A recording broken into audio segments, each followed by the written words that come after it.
Welcome, absolutely everyone, to Broke and Gaming. I'm your co-host, Shea. I am your other co-host, Dan. And hey, Shea, what have you been playing recently? Well, in true gotta play only games from 15 fucking years ago fashion, I have been playing the definitive edition of Age of Empires 2. Holy shit. I'm frantically Googling because I might have you beat this month on Hold on, Dan. That's Age my of Game, but that's my more recent game that I've been playing. Okay, fair enough. Well, let's talk Age of Empires first. Yeah, because you dipped back into this previously, I think. I tried to, for whatever reason. Like I own the original version of Age of Empires as well.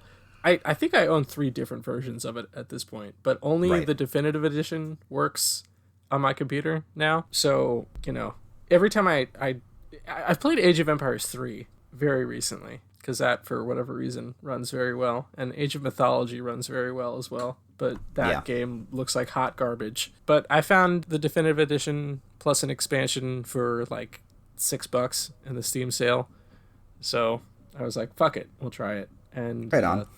Runs beautifully, and there's all these extra campaigns in there that I didn't have with the original version, and all of these tantalizing DLC campaigns that they want to charge more for than the base game for. Yeah, that I'm keeping an eye on, but I want to see how I do in the there's this weird thing in pacing is an issue in Age of Empires 2, which is weird in a real-time strategy game. In the way that you like build up your troops, or how do you mean? Yeah, so like during the campaigns, like you're obviously they're meant to be challenging, right? They put you in a scenario and they kind of limit what you're allowed to do, right? Yeah, because you're just moving toward an objective as opposed to like domination. Right. Yeah. And everybody else is like ready to go, has an army, like way before you could possibly get that done. And I guess part of it is my fault, because when I say it's way earlier than you could possibly get that done, what I mean is if you don't have all of the hotkeys memorized, like you're not constantly like 2 hands flying around the keyboard while you have building troops even when they're like not on screen, you could theoretically get that done. But like the resource gathering is, I don't know, I feel like the more I talk about it, the more anybody who listens to this podcast, who knows anything about any of the Age of Empires games, is just going to be like, well, that's a skill issue, right? Which is true. That's absolutely true. Outside of the skirmishes where I'm allowed to set peace treaty times for the start of the game, I'm not very good at that game, but I just like to complain about things, I guess, is really what this boils down to. So that's been my experience. And this is all not to say that I'm not enjoying the game thoroughly. They did a major overhaul in the graphics. Looks absolutely beautiful, at least compared to the original. Well, yeah. Obviously, which I want to say is like 17 years old at this point. We can maybe find out. More. Yeah. How old is it? I actually have no idea. How old is Age of Empires 2? So the series debuted in 97. The second one... 1999. Yep. Okay, well, damn. Yeah. I actually did think that... I mean, the definitive edition is obviously not from 1999, but I did think that this game was newer than my other game. This is actually the older game. This is the oldest? Okay. This is the older game, yeah. You break out your copy of Frogger, Dan? Is that... That's right. No, I've been playing the original Pac-Man. No. Pong, baby. That's right. What's that one that was on the oscilloscope kind of thing where it was just like a missile command type situation? It's not the oldest video game. We definitely covered it during a quiz a bajillion years ago. That, by the way, is the oldest game. That quiz. Yeah, that's right. I feel like that was the first time we had Lex on, because I think no, I think it was the one where I did the actually. This isn't important. Someone will figure it out. It's fine. I remember Lex being a part of it, though, I feel. Yeah. Hi, Lex. How you doing, bud? So what is the one that you thought was the oldest? Well, Dan, as anybody who follows us on our socials will know, everybody's having their summer sale right now. Yep. So I went over to the Xbox summer sale and picked up Knights of the Old Republic. Whoa! Yeah. BioWare's hit, I want to say 2003 RPG. Sounds right, but... Yep, 2003. Damn. Good Fucking job. Knocked that shit out of the park. But if yes, we ever get back to doing short changes, we're just going to have you guess a bunch of them. Oh, damn. Yeah, I've been playing that. And it is presented... It's not an update.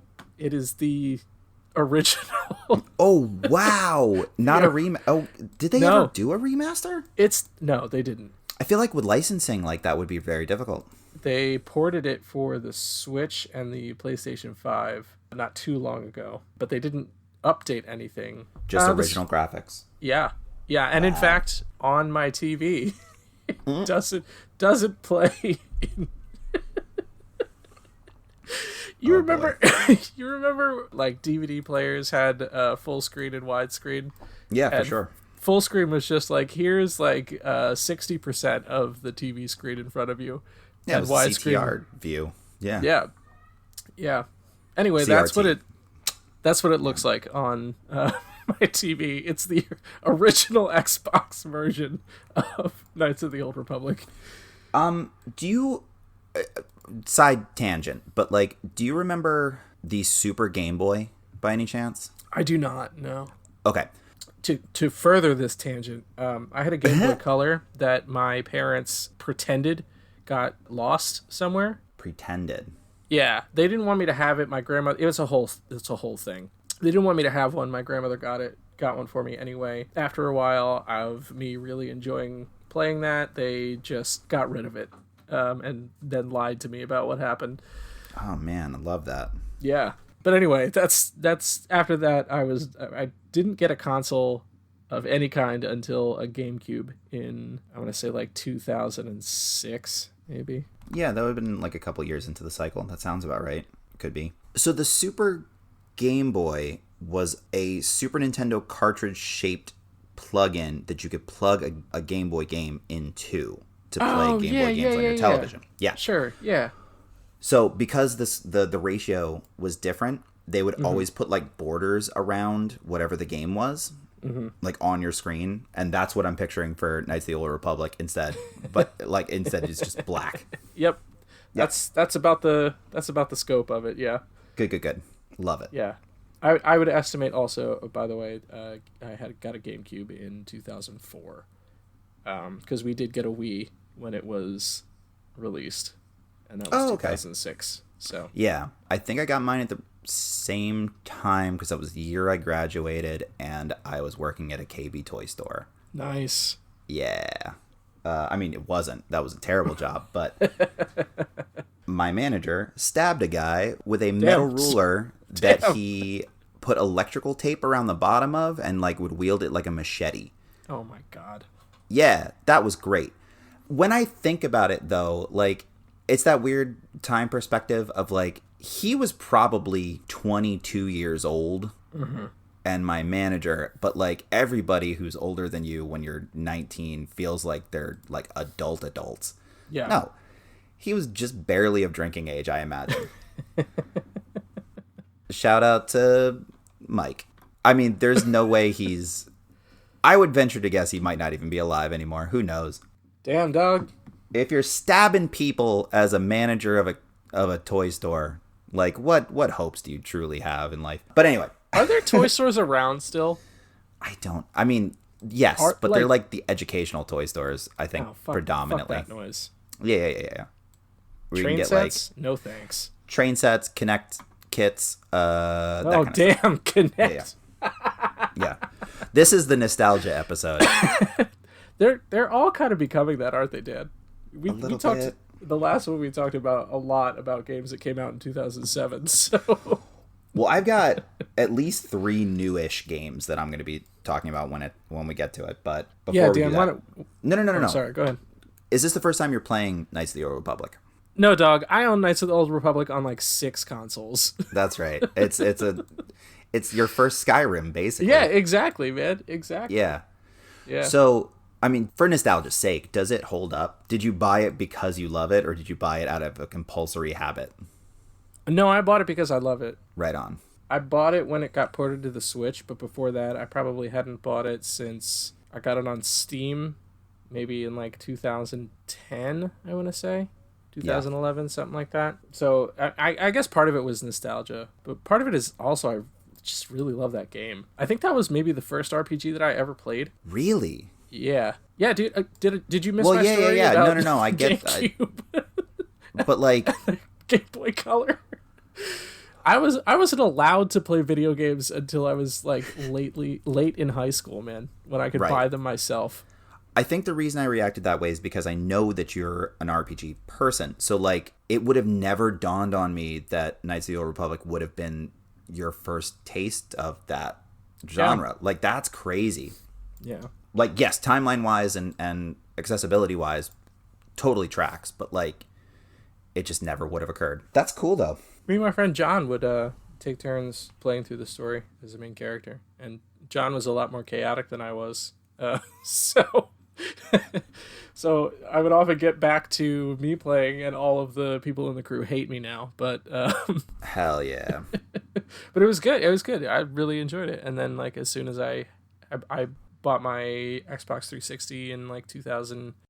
I don't know. I guess I probably bought it on Steam maybe more recently than 2010 because I got it on the 360 and that was in like 2012, I think. Yeah. None of this matters. Nobody cares what year No. my gaming hardware. For sure not. But I mean, we should do an episode at some point where we just like intentionally try to alienate as many people as possible just to see that viewer count drop to like a real 0. Yeah. Like, but you think we can get negative listeners? People can unlisten to the show. Can you get a refund on a podcast you've subscribed to? It's interesting because Knights of the Republic is one of the first series that I can think of that did what BioWare kind of like got really good at, which is developing characters to the point of like when a twist happens, it actually feels like it matters. Yeah. Because I mean, you've definitely played Knights of the Republic 2, right? Like, so you know how your character from the first game's arc goes. Yeah. Can I tell you something wild, Dan? Have you not played it? I have not played Knights of the Old Republic 2.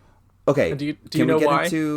No, go for it. So Knights of the Old Republic 2 I did not buy religiously from console to console because it took me a really long time to beat 1, and there were several times where I bought 1 and didn't beat it before I bought a new console, so I'd have to start over, right? And at that point I was like, well, I'm not going to buy the second one until it came out on the Switch, where I was like, I'll just get them together, right? The Switch port of Knights of the Old Republic 2 was just a disaster. The ending was the ending was glitched. Like you had to get in like a ship or something, and it would just like leave you behind or something like that.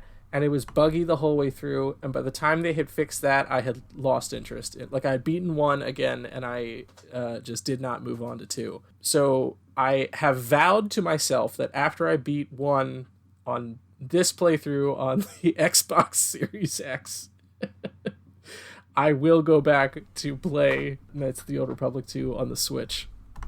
But I have not ever played Knights of the Old Republic 2.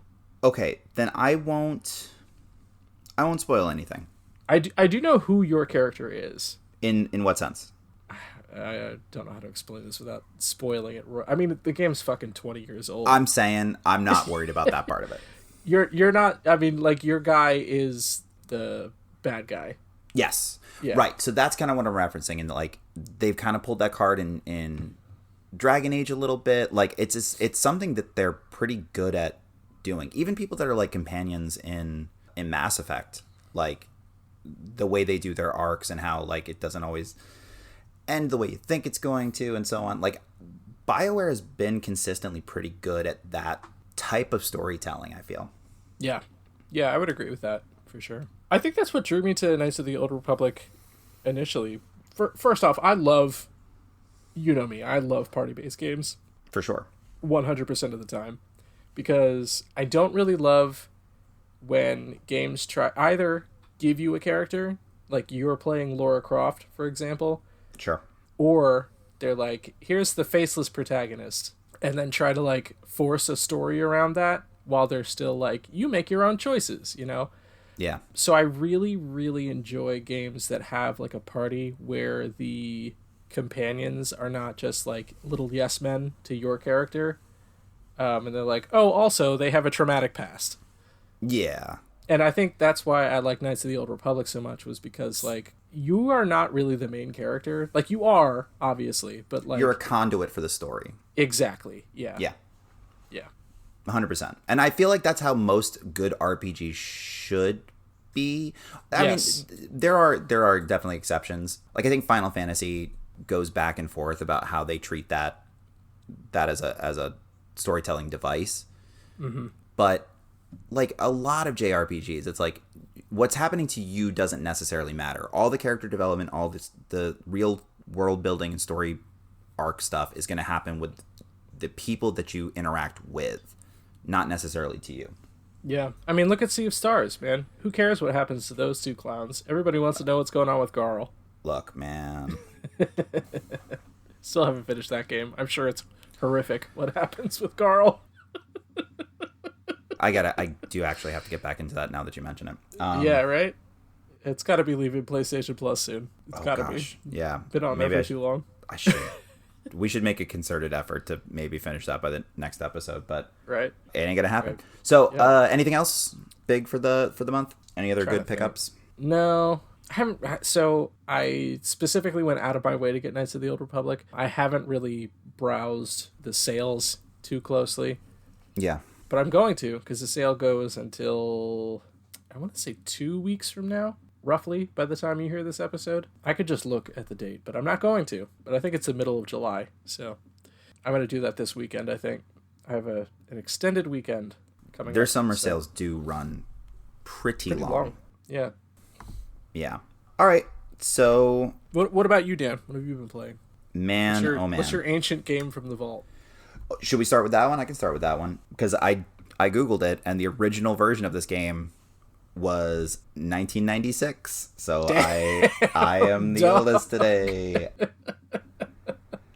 And speaking of RPGs, I feel I'm pretty well versed in the genre. I started a series I've never touched before, and that is Star Ocean. I downloaded Star Ocean First Departure R, which is the remaster of the original for the Super Nintendo, put out in 1996, and it's kind of overwhelming. Like, it doesn't look fantastic. Like, even for a remaster, it's not like an incredible remaster. It still leaps and bounds ahead of what it was in terms of like what the original Super Nintendo looked like. But like, I think my issue with it, and I like it, I haven't abandoned it just yet, but there are so many mechanics. Timmy and I were just talking about this the other day, where he feels... I do want to throw this out there. The remake was not made certainly significantly after the original game came out. Yeah. The remake came out in 2007. Yep.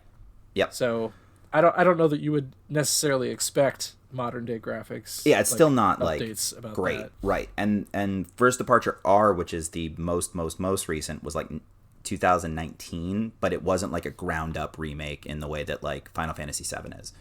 It was still a little 2D, like it's a 3D battlefield that you can move around in. It's not turn-based, it's a little bit more actiony, which especially for that time, and I don't know what the mechanics looked like in the very first one, but it's like real-time battling, which was not at all common for the era. But Timmy and I were talking about it, and he feels it's an appropriate amount of mechanics, and I disagree. There's almost a class/job system where you purchase skills from vendors that you can level up individually with like skill points, and different combinations of skills will give you different abilities, whether they be in battle or just like boost to stats or like crafting abilities that are wonky as fuck. Like, I can't like go into a recipe book and make, this specific food item.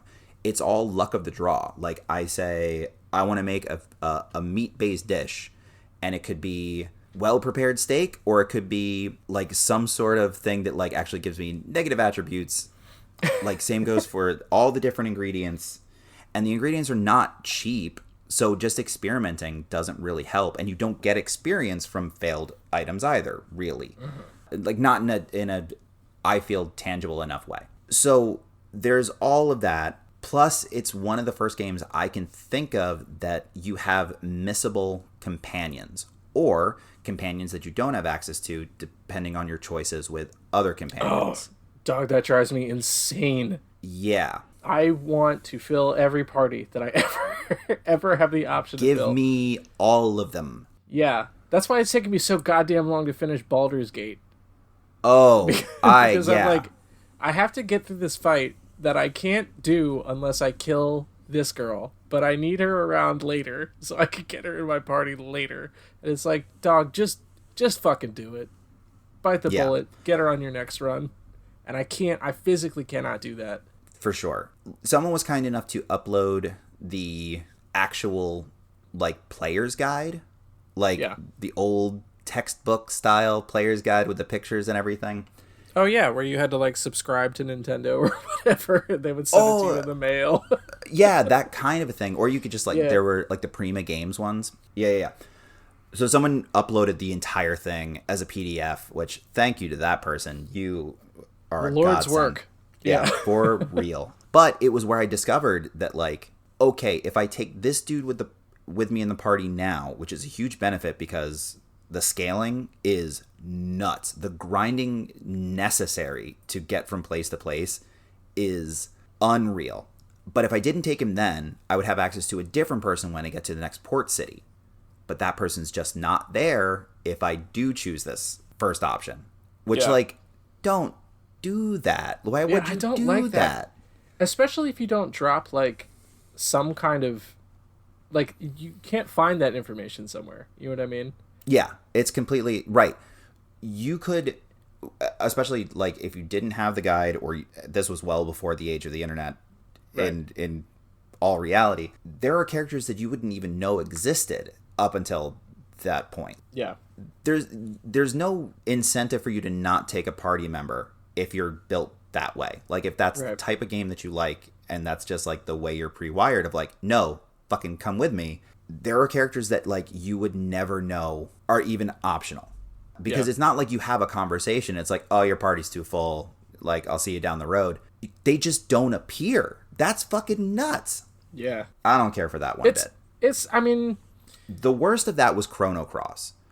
Chrono Cross, I think, is one of the highest number of optional party members, and I think minimum to have experienced every party member option, you have to play through the game at least 3 times. Oh, fuck that noise. Yeah.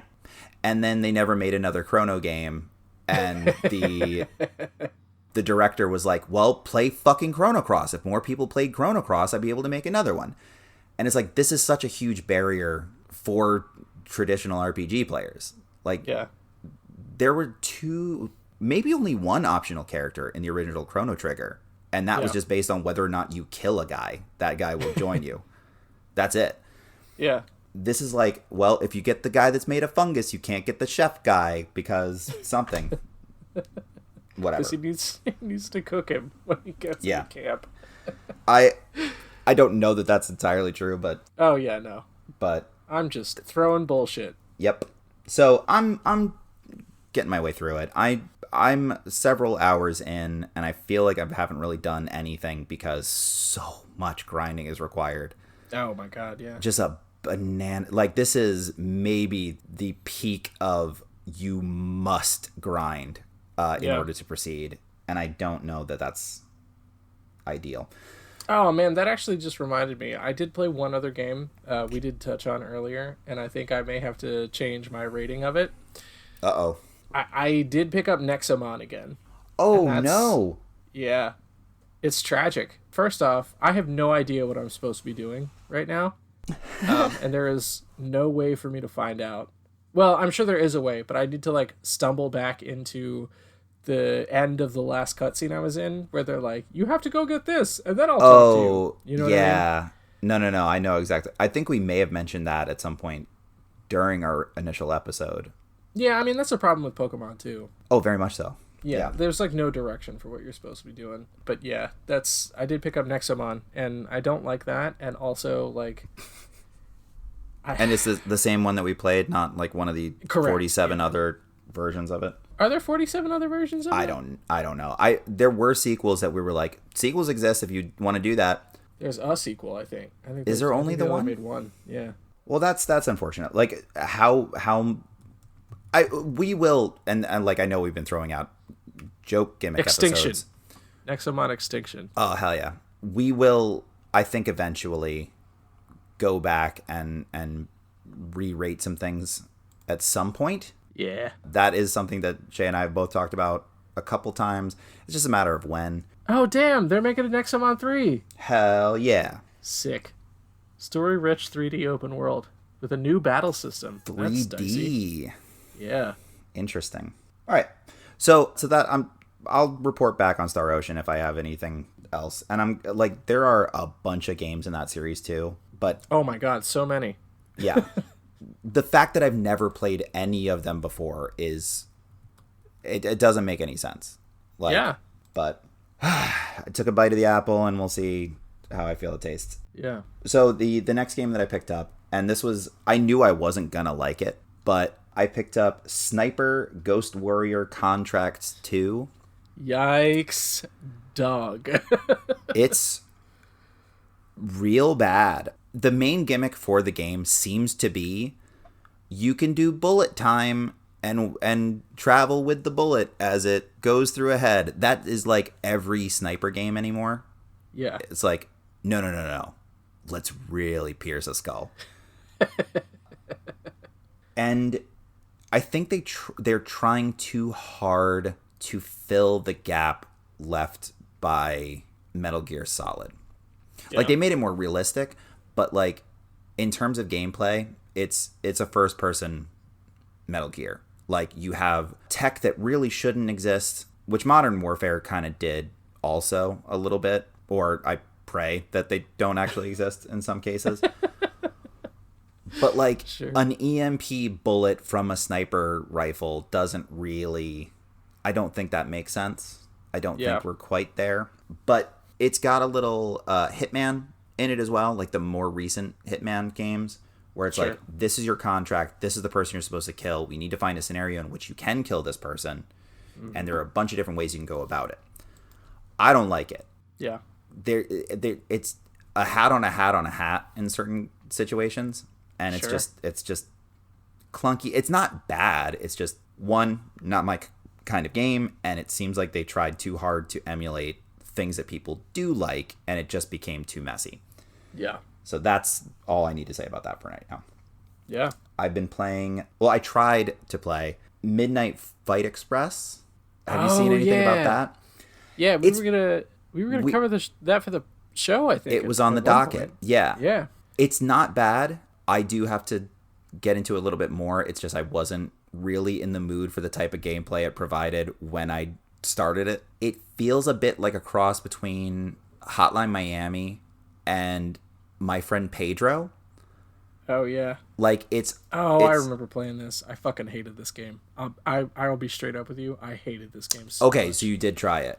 I did, yeah. Where you're being directed by a fucking played, I'm gonna drone. say like five levels. I don't remember what they called them in the game, but like 5. I gave it about an hour and a half, I would say. Okay. Hated Isometric beat 'em up with some environmental and weapon stuff that you can do. Sure. Yeah, like you can pick up chairs and throw them, and you can pick up weapons and whatever in a Streets of Rage sort of way. But you're being directed by a drone the whole time, and you don't know what's real and what's not, which feels very much like both of the games I had mentioned. Right. It's kind of a throwaway. Like, it's just a thing to do when you have nothing else to do.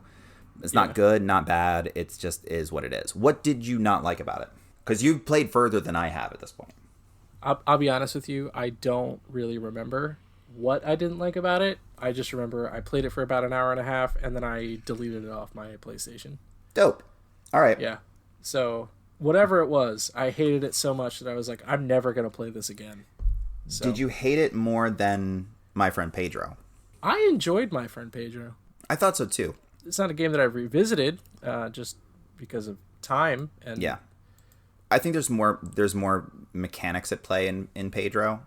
Yeah. That make it interesting, like the ragdoll physics thing and ricochet bullets and stuff like that, and twirling and whatever. This is pretty much just an isometric beat 'em up, straight up. Yeah. I want to dig a little further to see if there's any meat on that bone worth having it, but like it was free, so I tried it. Yeah. But the big ticket item for this month for me was Tunic. I finally got around to playing Tunic. Shea, do you know anything about Tunic? The one with the definitely not Legend of Zelda ripoff fox. Oh, it's on its fucking face. A Legend of Zelda ripoff. Like, they make no bones about it. The shield is like the shield that this fox is using. It's very Hyrulean shield. Yeah. Is like, hey, if you were to like change the line thickness on Link's shield, it would look like this. Yup. It's just Link Fox. That's all it is. Outside of that, just the design aspects of it. Do you know anything about it? I'm not familiar with this game, no, Dan. Okay. The main conceit of this game is that you don't know what's going on at all. You're dropped into a situation, you are not given any direction, and everything is written in a language you cannot comprehend. So even the "it's dangerous to go alone" moment feels like it exists, but not as blatant. Like, nobody says it because nobody says anything intelligible. Every sign you read is in like this weird language, but the big thrust, the big mechanic is that you pick up pages of the player's manual of the game that you are playing. And that's how you learn things in terms of like how to use magic items, how do you level up your heart container type of mechanic. Like, all of that's taught to you by the pages that you pick up. But within that contains a secret that is never really explicitly stated until you are 85% through the game. Yeah. Now, I knew about it because I had seen a bunch of articles about it, and like a bunch of Let's Players were covering it at the time when it came out. So I knew what that secret was. But holy shit. Did you just read what it is? Is it about the obelisks? Yes. So it's about this what they call Holy Cross thing, which is, oh my god, the entire game. Sorry, just finish the paragraph. Yeah. The entire actually, okay, fresh eyes. Tell the listeners what the conceit is. Okay, I'm just going to read the paragraph. Yep. This comes from the Tunic Wikipedia page. Collecting enough pages of the manual reveals that there had previously been a civilization of foxes, which looked for power from outside of reality. Seeking immortality, they found a way to entomb the souls of foxes from the past and future into obelisks as a source of power. A religion formed around the power and the hero who found it, with the faithful exempt from their souls being used. This power was corrupted through overuse, causing the purple essence to begin to erode reality and loop time. One fox, the heir, was trapped outside of the time loop, but acts as a beacon to draw in a replacement heir, continuing the cycle, which is you. Okay, that isn't even what I was talking about. But oh no, yes, damn, even bigger. Well, even more obscure and esoteric in terms of like what we think of gameplay, which is the entire game contains puzzles that are not explicitly pointed out. Okay. And you do these puzzles by using the D-pad, which is never like, again, because nothing's in the language, you have to get it all from context. But there are doors with symbols on them, and you're essentially tracing the lines on the doors with the D-pad in order to unlock them. Oh, shit. But it's not limited to doors. It's also just like there are groups of flowers where you have to like connect the flowers, but it's not explicitly stated that that's what you have to do. Sure. It's crazy. One of the most intricately developed games I've ever seen. And yes, the big conceit of like the time loop thing, you can break, but in order to break it, you have to go the golden path. Yeah. Which the last part of it is another one of these Holy Cross puzzles where you're doing the D-pad, and it is skip ahead 30 seconds if you don't want this spoiled and you haven't watched anybody do this and you are interested in this game. There are hidden symbols in each page of this manual, and the amount of moves that you have to eventually make by piecing this together is like in excess of 100 on the D-pad. Oh my god. It's nuts, Shea. I'm just like looking at screen grabs right now. Like, holy shit. It's so much fun. This game, I can guarantee you this game would drive me insane. The main game is not that bad, but the mechanics are great. The progression is great. It's just, to get everything out of it, you have to dig deeper and get into this Golden Path stuff. And like, it's by no means mandatory. And all it does realistically is change the end of the game, like how things play out with the air. But there was like an even deeper thing where like you had to, Kit had mapped it out for me, where like there are more hidden things that take you to a website where you have to like put it through a filter and so on. But like the final puzzle for the Golden Path is, and I'm not going to read all of this, but without realistically being prompted, you have to stand in front of a door and on the D-pad press up, left, down, left, up, down, left, up, right, left. And I'm going to say, without actually mapping it out, like 75 more steps in perfect sequence and timing. Jesus. Yeah. It's crazy. And the way you do that is they give you a grid on one of the pages of the manual that show you the page number that would fit in the box on the grid.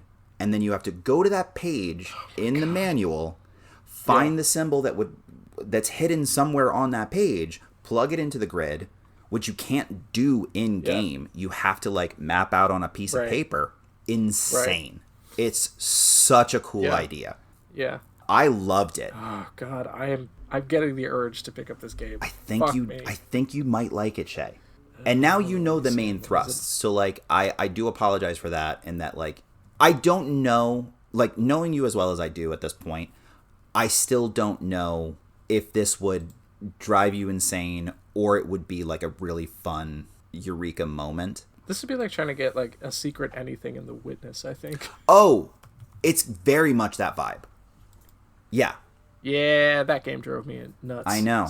But this has like actual gameplay attached to it and like boss fights and things. Yeah. The Witness is just puzzles on repeat, where this is like you at least get to do some sword battle stuff. You get a hook shot and you can like zip around and you can find hidden stuff through the traditional means of an action RPG. It's just there's this double extra layer this other of thing. Shit that's going on.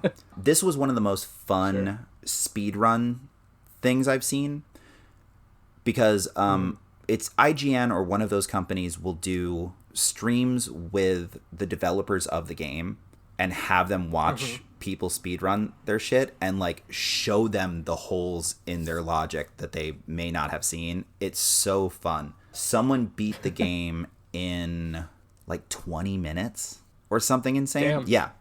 By like clipping through stuff, doing things out of sequence. Because it is like a Zelda game in that like once you're at a certain point, you can kind of do things in whatever order you feel works. But there is like a recommended path, as it were. Yeah. But dude, so fun, so cool. I'm extremely interested to see what this developer has up their sleeve for the next thing, because this is a big, in terms of like what put them on the map, this is going to be a big hurdle for them to pass. I'm very curious to see what they can do. And this game's only like 2 years old. Isometricorp is the developer, and they are, even as big of a hit as this game ended up being like in indie circles, they still don't have their own Wikipedia page seemingly. So like this really is what can these guys do? I'm looking forward to it. I don't know. I recommend it. It was just never at a price point when we were doing that format where it like we could cover it, but I always wanted to. Like what did you say the price is currently? $30. Yeah.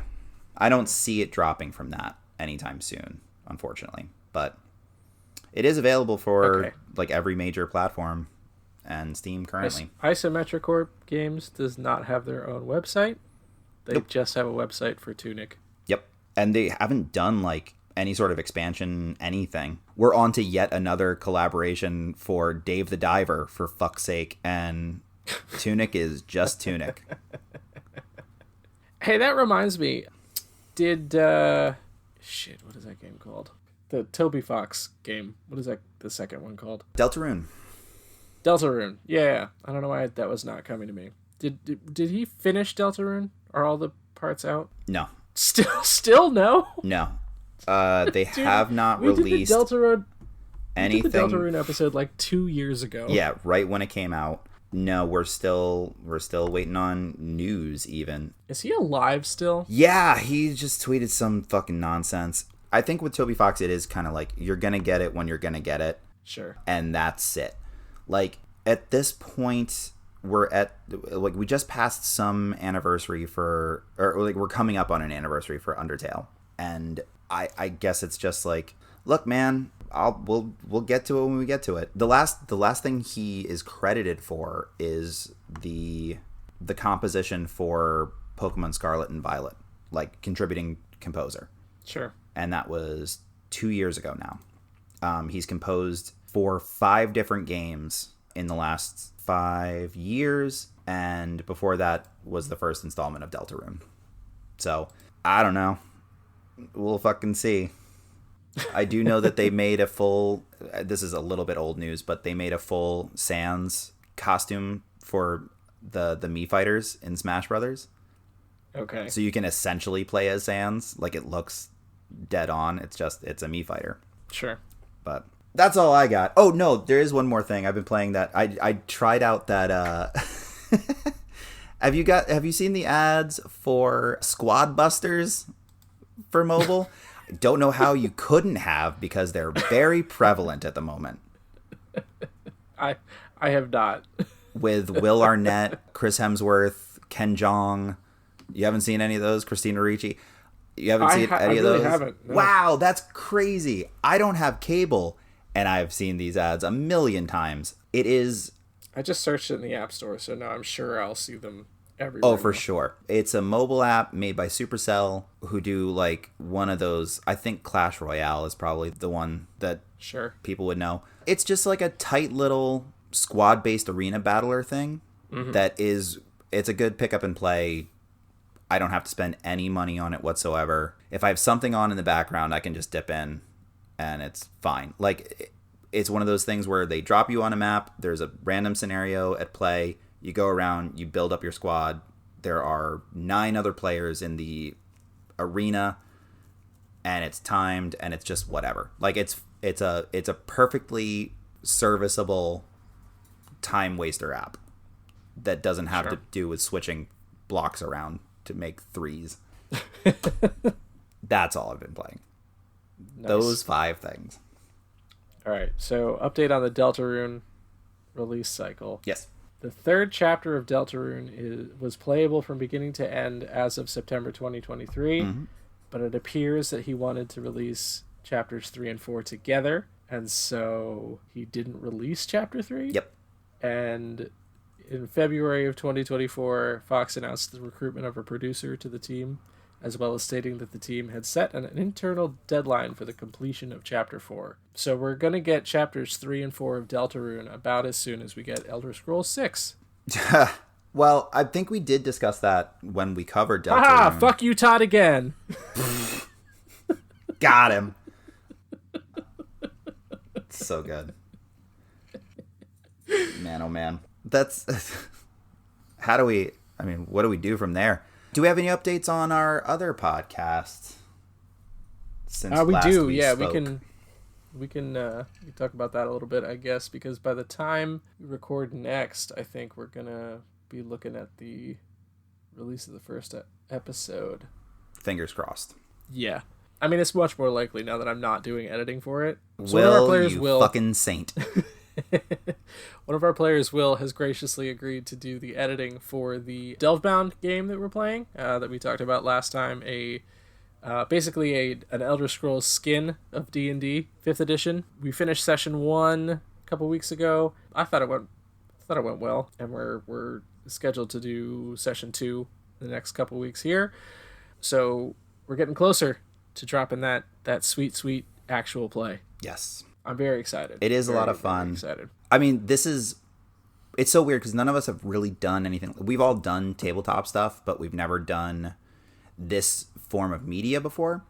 So it is an experience for kind of all of us, and at various levels of experience, I feel, also with tabletop, which is kind of a cool twist on it. Yeah, no, this should be really fun. We're not putting like a hard release date on it just yet because we got to see how everything goes, and we want to bank a little bit before we start releasing them so that we don't keep you guys waiting too much once we start releasing them. Like I feel like we want to have enough where it's like, all right, we can, if something comes up, we're not totally fucked. Right. But yeah, no, this should be really cool. We'll have a name for it, hopefully within the next couple weeks as well. We're all getting together for a production meeting, and I think we're hammering out those details pretty soon. So we'll have an actual title to do whatever. Have we discussed art at all? Is that a me thing again? Okay. Cool. Who cares, you know? We haven't talked about it. Did we? No. We can talk about that at the production meeting. Okay. It's all good. Cool. Put it on the list. But yeah, for all of those updates, we will get them to you as quickly as possible. And the best way to do that is to follow us on social media, which you can do at BNG Pod on Instagram, as well as Broke N Gaming on Facebook, where we post, in addition to those updates, again, fingers crossed, artwork for every episode and sales that you should be aware of that we call cheap codes. If you want to share the show, you can do so using our hosting site, which is anchor.fm/BNGpod. And if you want to, I don't know, stare into the void of our Twitch channel that I promise, get around to resurrecting in the future, you can do so at twitch.tv/BNGpodcast. And then if you'd like to go catch up on all the streams that I've done in the past and wax poetic about how worthless of an endeavor that was, you can do so over on YouTube at youtube.com/@BrokeNGamingPodcast. Oh, man. And if you want to email us for any reason, say, for example, we may have some opportunities during the course of our Delvebound play to include some guests. If you're an experienced tabletop player and wouldn't mind learning a whole bunch of new rules based on some Tamriel stuff instead of just like your regular D&D play, you can drop us a line at brokengamingpod@gmail.com. Also, we take game suggestions, not that we're covering games in the same way that we used to, but if there's something you just feel that we should play and we should talk about, you can do so there, as well as any sort of critiques, criticisms, whatever you would email to a person that you've never met in real life. You know, that kind of fun stuff. All right. Title suggestions for the Delvebound. Oh, yeah, for sure. You know? Yeah. Yeah. But no puns. Shea said no puns. Absolutely no puns. This is a serious podcast. We are serious people. All right, Shea, I think that's going to do it. So until next time, goodbye, absolutely everyone. Goodbye.